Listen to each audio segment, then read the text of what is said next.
वजीर अक़लियती बहबूद के ईश्वर ने अक़लियतों के लिए नई स्कीमात के आगाज पर जिले अहदेदारों से तबादला ख्याल किया है। के ईश्वर ने हज हाउस में तेलंगाना में अक़लियतों के लिए नाफिज करदा स्कीमात के सिलसिले में एक जायजा इजलास मुनक़िद किया।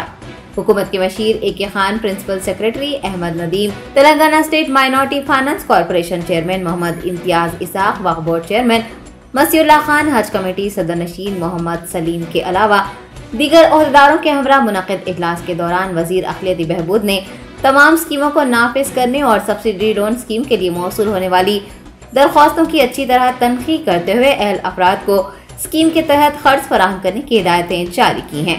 उन्होंने फंड्स के हुसूल में मुश्किलात व अक़लियतों के लिए नई स्कीमात के आगाज़ पर भी तबादला ख्याल किया है। हज हाउस 11th फ्लोर पे जो है माइनॉरिटी वेलफेयर डिपार्टमेंट के ताल्लुक़ से हमारे हॉनरेबल मिनिस्टर जनाब कुप्पलेश्वर साहब की सदारत में एक रिव्यू मीटिंग की गई थी, अभी की गई। हमने जो है 23 दिसंबर को जो है honourable home minister, honourable finance minister जनाब हरीश राव साहब की सदारत में एक मीटिंग की गई थी बजट के ऊपर। जब जो है शादी मुबारक के तहत जब जो पेंडिंग थे, ओवरसीज स्कॉलरशिप के ताल्लुक़ से जो पेंडिंग थे और बहुत से जो माइनॉरिटी फाइनेंस कॉर्पोरेशन में जो 50 करोड़ से बढ़ाकर जो है 70 करोड़ किया गया था, उस मीटिंग में डिसीजन लिया गया था। उसी के तहत आज एक रिव्यू मीटिंग की गई थी कि फरवरी एंडिंग तक जो है ये जो बैंकेबल स्कीम, ये इकोनॉमिक स्कीम है, उसको जो है जल्दी कंप्लीट करने के लिए एक और जो है जो भी वक्फ ग्रांट्स जो भी सैंक्शन हुए थे उसके काम के वक्त कहाँ तक आया, ये सब चीज़ों के ऊपर रिव्यू की गई है। फिर एक 15 दिन के ऊपर जो है 15 दिन के बाद फिर एक रिव्यू की जाएगी। जो माइनॉरिटीज़ की तरफ से जो भी पेंडिंग्स है उसको बहुत जल्द से जल्द करवाने के लिए कुप्पलेश्वर साहब ने ऑफिशियल को इंस्ट्रक्शंस दिया है, DMWs को जो है इंस्ट्रक्शंस दिया है कि जल्द से जल्द इसको जो भी पेंडिंग्स है उसको कंप्लीट करें। जैसा कि माइनॉरिटी फाइनेंस कॉर्पोरेशन लोन का भी जो बजट का भी जो है ये फरवरी एंडिंग तक जो है ये स्कीम 12,000 फैमिलीज़ को जो है कंप्लीट फरवरी एंडिंग तक पहुँचाया जाए, ये इंस्ट्रक्शन दिया गया है। సంబంధించినటువంటి జిల్లా DMWOస్ తోటి ప్రత్యేకమైన సమావేశం ఏర్పాటు చేయడం జరిగింది।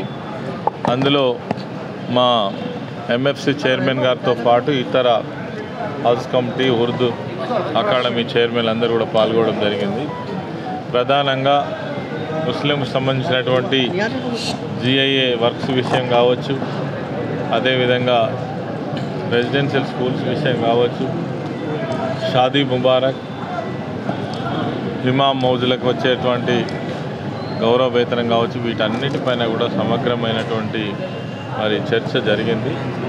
కొన్ని ఫైనాన్షియల్ క్లియరెన్సెస్ రావాల్సి ఉండే కాబట్టి వాటిని వారం రోజుల క్రితమే ఫైనాన్స్ మినిస్టర్ గారు, అదేవిధంగా సెక్రటరీ గారు, మా చైర్మన్స్ అందరితో కలిపి ఒక సమావేశాన్ని ఏర్పాటు చేసుకోవడం ద్వారా మరి దాదాపుగా ఫైనాన్షియల్ క్లియరెన్సెస్ అన్నీ కూడా రావడం వల్ల ఇవన్నీ కూడా సకాలంలో అన్నీ పూర్తి చేసుకోవడం జరుగుతుంది। మరి దానికి సంబంధించిన క్లారిటీ కూడా వచ్చింది। మళ్ళీ తిరిగి 15 రోజులలో రివ్యూ చేసుకొని ఈ వర్క్స్ అన్నీ కూడా కంప్లీట్ చేయడం జరుగుతుంది।